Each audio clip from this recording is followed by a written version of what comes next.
itsura niyan. Nakakainom, di ba? Nakakainom. Special. Sa umaga.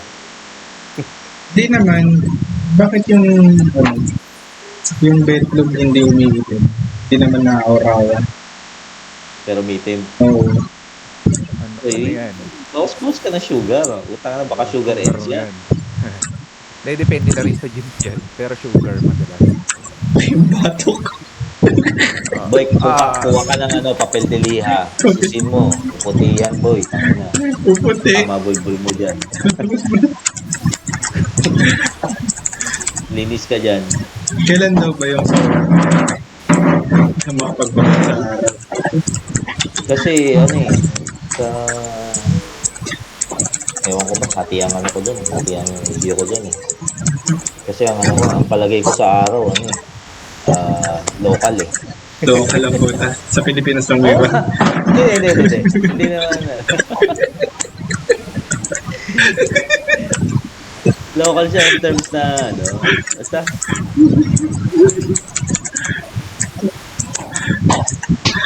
Bakit? Di ba kung sinabi nilang may nalaglag na kutsara, may dadating na bisita. Lalaki. Lalaki nga yan eh. Lalaki. Paano kapag nalaglag yung tao, yung lalaki, may dadating na kutsara? Natin daw.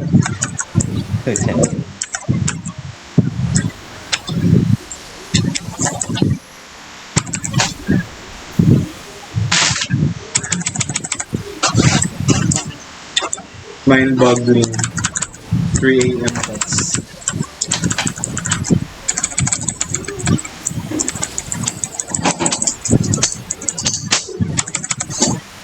Maganda ito talaga napipisid-pisid to pagtingin ko sa kalendaryo.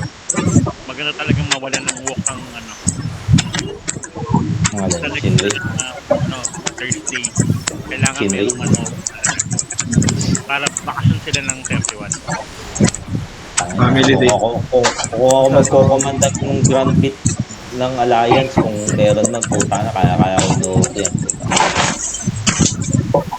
Ang bagal ng reaction ng Alliance nila, nagamit pa nila laban sa atin.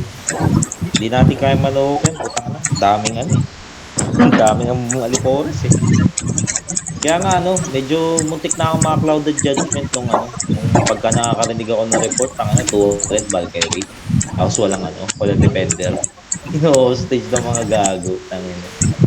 Pwedeng hostage, pwede namang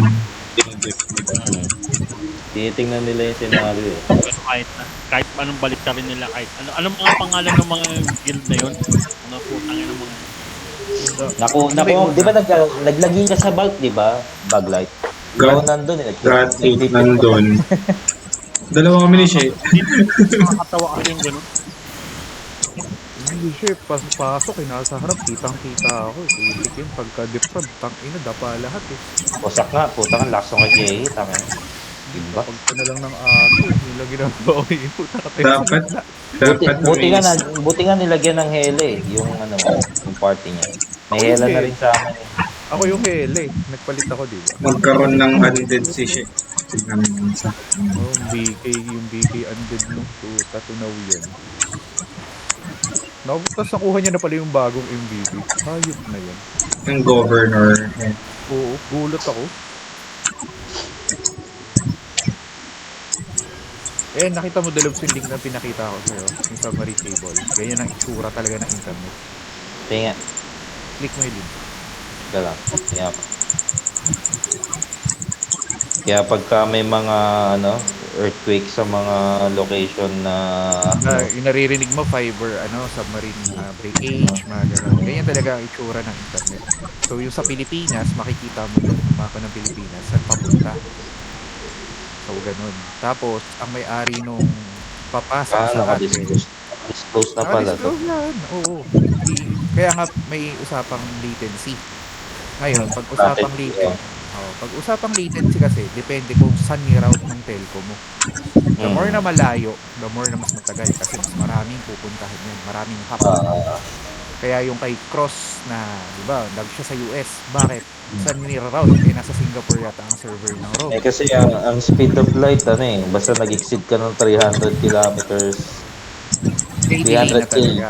Oh, may Hindi delay lang na. 'yun, hindi lang 'yun kasi kada router na tatalunan niyan, up count 'yan, parang gano'n. So, may Ah. routing protocol pa 'yan. So, depende. Nag-uusap pa Basta, kasing telco basta diyan. nasa ranges ka lang 300,000 kilometers, okay pa yan. Kasi per second ng ano yan eh. Ang speed niyan eh. Kasi optic fiber yan, di ba? So, light yan. Light 'yan, light wala. Ito naman pinakamabilis sa speed of light. Wala pa. Pagka nga daw nalampasan mo yung speed of light, pwede ka na makapag-time travel eh. Time travel So, na 'yun. pwedeng makipag-compete yung speed of light sa mabilis pa sa alas 4. Ay, puta. Ah, Laban niya. Laban niya. Pag Pinoy, pag sinabing Kaya ba mabilis na lang. nabuo yung mabilis sa alas 4? Sa alas 4. Hindi ko nga din alam eh. Kasi yata ang out sa office dati is 4. Parang ganun yata yun. 7 to 4. Mga ganito. 4 yata kasi ang typical. Parang yun yata pinaka-working hours.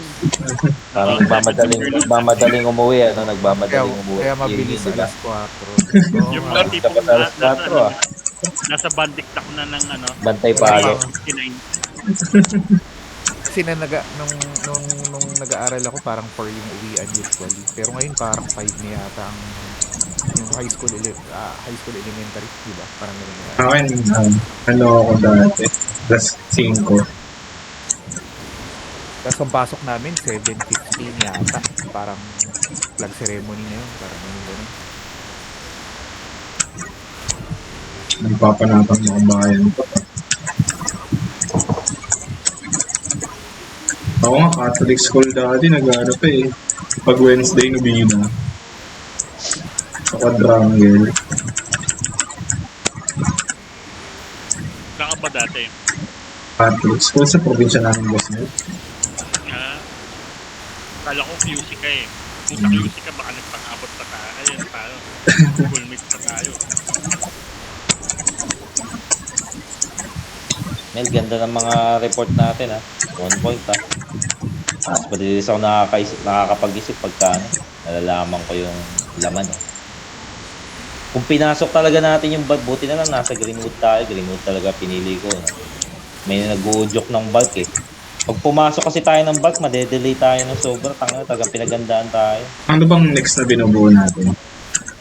Luina sana eh. Dapat Luwina kasi mag-deliver tayo. Libro? Luina sana eh. Napapangiwi ako sa bulk. Ang hirap atakihin pagka masyadong delay.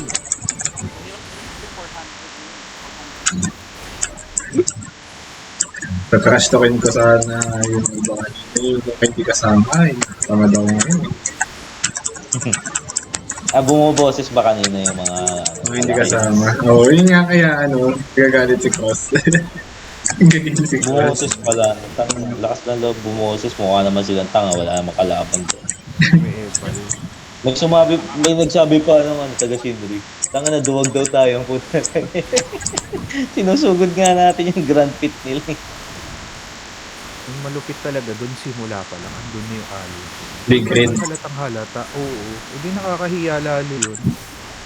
Akala ko nga solo lang. Sabi ko mga lalaban. Oo, ay mukhang lalaban to. Tapos hindi Sabi ko, pala. entertain natin. Nakakahiya yun. Nagulat ako may big grid na pala.